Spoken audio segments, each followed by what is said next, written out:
Is the internet apocalypse nigh? Breaking down the solar storm science. It sounds like the stuff of sci-fi. Magnetic fields unleashed by a solar superstorm rip through the Earth's magnetosphere, sending currents surging through human infrastructure. Aurora borealis unusually fills southern skies with shimmering blues and greens. We look up from our phones and computers to catch a glimpse, and the internet as we know it blinks out. Physically, most of us are fine.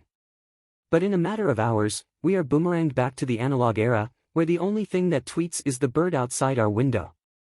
The internet apocalypse, as it's called, has recently captured imaginations on social media, prompting quick-spreading misinformation about non-existent NASA warnings and speculation about what the hyper-online might do with themselves in an offline world. Apocalypse preppers, religious doomsday redditors and writers have all, at some point, seized on the idea. And it's easy to understand the intrigue. Virtually every aspect of human life is bound up in the internet, and its absence could have disastrous consequences, not to mention that many of us can barely stand a 30-second elevator ride without Wi-Fi. But drama aside, these concerns are not entirely fiction. A widespread internet outage could, indeed, be brought on by a strong solar storm hitting Earth, a rare but very real event that has not yet happened in the digital age, experts say. When a solar storm known as the Carrington event struck in 1859, telegraph lines sparked, operators were electrocuted and the northern lights descended to latitudes as low as Jamaica. A 1989 solar storm took out the Quebec power grid for hours. And in 2012, a storm just missed the Earth. As the Sun, which has roughly 11-year cycles, enters a particularly active period known as the solar maximum in 2025, some are worried our interconnected world is not prepared. Sangeeta Abdou-Jyoti, a computer science professor at University of California at Irvine whose paper Solar Superstorms, Planning for an Internet Apocalypse has played a role in popularizing the term, started thinking about internet resilience when the coronavirus began to spread, and she realized how unprepared we were for a pandemic. Research on widespread internet failure was scant.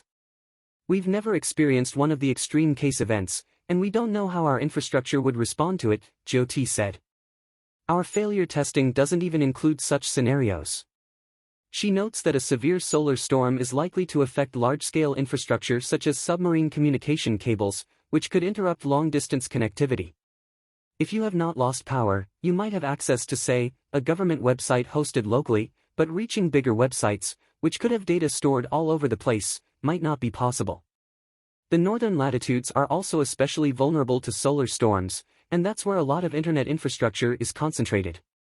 This is not taken into account in our infrastructure deployment today at all, she said. Such outages could last for months, depending on the scale and how long it takes to repair the damage. The economic impact of just one day of lost connectivity in the United States alone is estimated to be more than $11 billion, according to the Internet Watcher NetBlocks. Still, Jyoti says she has felt bad for using the term internet apocalypse in her paper. There's not much ordinary people can do to prepare for such a phenomenon, it falls on governments and companies.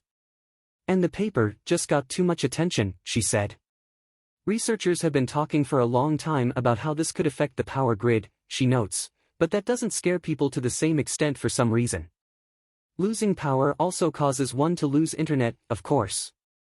The recent online panic appears to have been sparked by recent discoveries from the Parker Solar Probe, a NASA device launched in 2018 to research the physics of the sun and the solar atmosphere, not to keep the Wi-Fi from going out, as TikTok would have you think. A few weeks ago, scientists published new evidence from the probe about the source of solar winds, which they say are the result of a phenomenon called magnetic reconnection. While the research did not look specifically at solar storms, it has broader relevance. The solar atmosphere changes very slowly, says Stuart D. Bale, a physics professor at University of California at Berkeley and a principal investigator for NASA working on the probe. So, anytime something changes really fast magnetically on the sun, it's probably due to reconnection.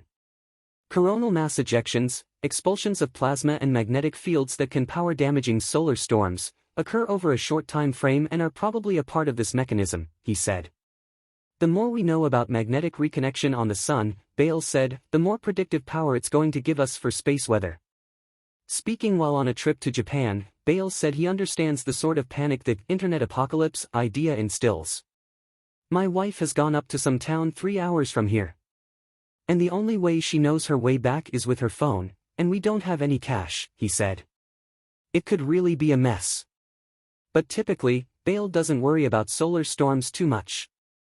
In some ways, I'd rather be growing my own potatoes in the countryside, not using a mobile phone, he said. Thank you for watching the video until the end. We appreciate your time and interest in our content. To stay informed about future news videos and updates, we encourage you to subscribe to our channel. By subscribing, you'll receive notifications whenever we upload new videos, ensuring that you never miss out on the latest news and updates. Once again, thank you for your support, and we look forward to bringing you more informative and engaging content in the future.